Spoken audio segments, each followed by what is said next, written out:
All right, did Kabam just forget about Captain America? Like, yeah, we all know there's a long list of champs in Marvel Contest of Champions that need buffs. No one's denying that.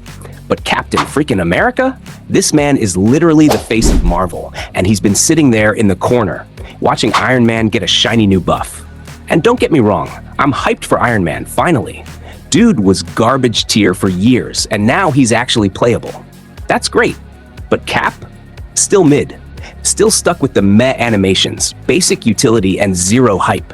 And he's been in the game since November 3rd, 2014. That's day one stuff, one of the OGs of the contest, and he's still waiting for some love over a decade later. How are you gonna buff his science class buddy, Hulk, and an Iron Man, but leave Cap out like he ain't part of the Avengers founding roster? And I know some of y'all are already typing, well, what about Thor? Exactly. Don't even get me started on Thor, the god of thunder, one of the most OP Avengers in the MCU and comics. And in this game, he gets outclassed by freaking Nick Fury, who, by the way, is a regular human with guns and one good eye. Like what?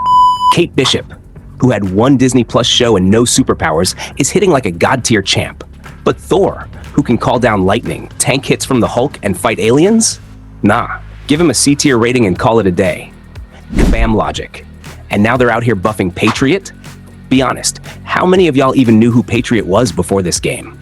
I had to Google him, man. I'm sure he's cool, but like, we really doing that before Cap? Before Thor? Kabam, I love you. But what the hell is happening with these buffs? Are we prioritizing obscure champs over icons now? You're out here giving side quest NPCs god-tier kits, while Captain America's over there throwing his dusty shield with basic animations from 2015. I'm just saying, if you can buff Iron Man, you can damn well buff Cap. And Thor. And a whole lineup of iconic characters that people actually care about. Give us a reason to rank these legends. Not just for nostalgia, but because they're actually good. Let me know what y'all think in the comments. Who else do you think Kabam completely forgot about when it comes to buffs? And if you say Howard the Duck, I swear. Anyway, hit that like if you agree, sub if you're tired of Kabam logic, and I'll see you in the next one.